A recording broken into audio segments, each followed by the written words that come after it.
Between the coast of Southern California and the Channel Islands lies a 70 nautical mile stretch of the Pacific Ocean known as the Santa Barbara Channel.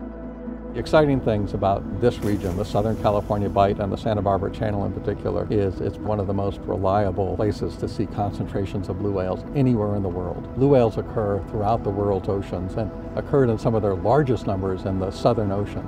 But right now, with what whaling has done, this is probably the best place to see blue whales around the year. There are areas and you can get hundreds of blue whales in an area feeding, and that's something you don't run into anywhere else in the world. This same channel also serves as an important passageway for another ocean giant, container ships. Maritime shipping is the lifeblood of the global economy.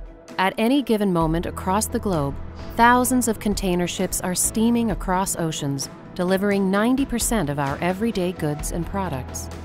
In the Santa Barbara Channel alone, more than 2,700 ships power through these waters annually, making it a very busy shipping lane.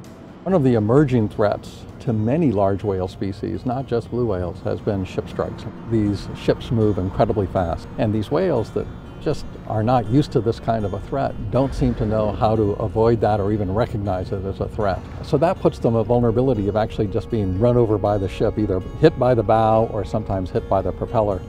We understand that no ship captain wants to hit a blue whale or a humpback whale or a fin whale as they come through the channel. We also understand that they have busy schedules to keep as they move the world's goods from Asia to the West Coast.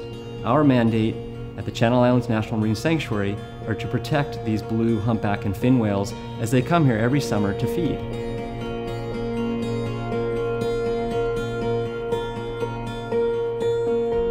Shipping has also been linked to increased air pollution in coastal communities.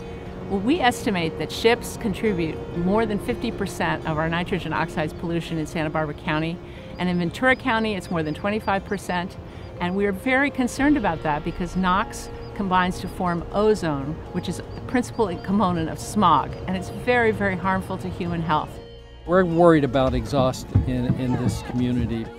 Asthmatic children have inflamed airways. These are the tubes that go into the lungs, and they're very sensitive to anything that will make inflammation worse. Nitrogen oxide is one of those things because it's converted by sunlight to ozone, and it's a pro-inflammatory mediator, ozone, and will make the inflammation in the lungs even worse, making it more difficult for them to breathe.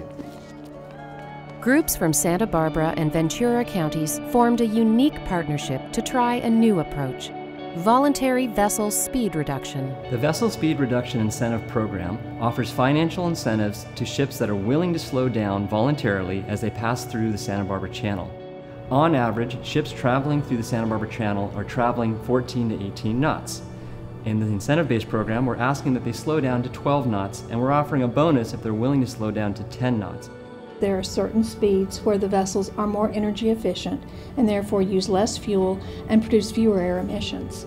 Reducing speed really does reduce air pollution. The way that works, it's just like your car. As you know, your car is more fuel efficient, say if you're operating at 45 or 55 rather than say at 85. So slowing down does get you that better fuel efficiency. The same thing is true with the vessel. By slowing down the vessel to something closer to the optimal speed, we can reduce fuel consumption, and that reduces the air pollution.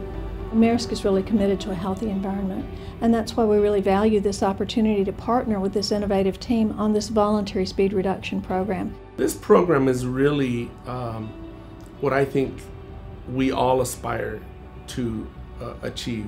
A program that achieves the result on a voluntary basis, where private industry sees that there is a better way of doing things that still allows them to achieve their bottom line, but is being sensitive to the impacts to the environment.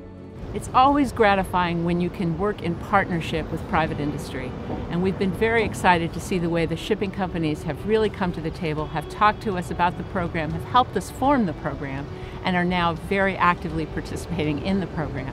Initially, as usual, we were a little reluctant, but when we actually got to the point that I picked up the phone, talking to another human face, and it opened up the dialogue and realized that NOAA wasn't out there to be very heavy-handed with what you were trying to accomplish, and in trying to have it one way, it's been two ways. Slowing ships down is a solution to multiple environmental challenges. Slower ships are safer ships for whales. Slower ships emit less air pollution, and slower ships are quieter ships, reducing the noise impacts in a very noisy ocean.